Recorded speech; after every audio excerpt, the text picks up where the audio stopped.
boo, it's that time of year again. Look out for Skilly boy. You might ask yourself, what is a...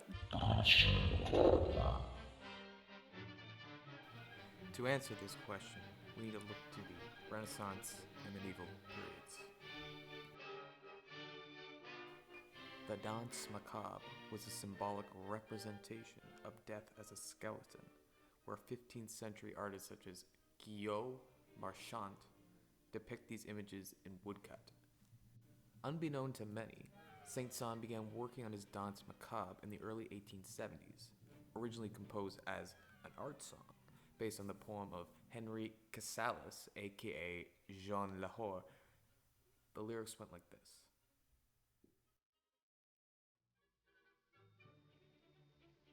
Zicandzac, de atchontinus.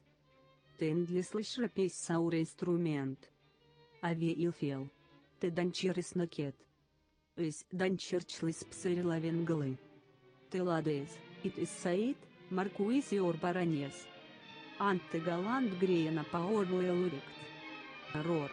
Ant no shio abundance herself. As if te baoro as a baron. Saint-Saëns would later rework the number into a symphonic work that many know today.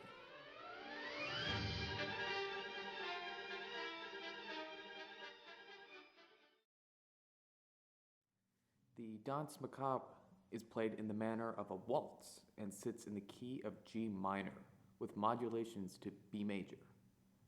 The piece begins with 12 repeated quarter notes to symbolize the ringing bell of midnight.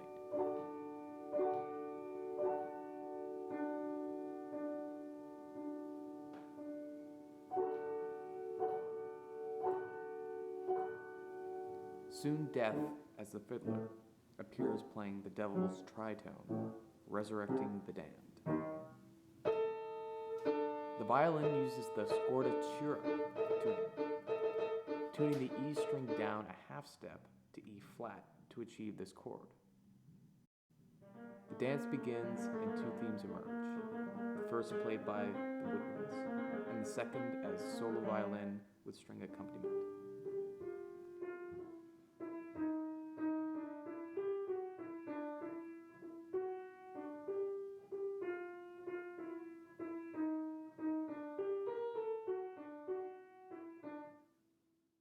The piece then moves into a contrapuntal fugato section and continues into a reference to the Gregorian chant Dies Irae, albeit in a major key, later modulating to B major.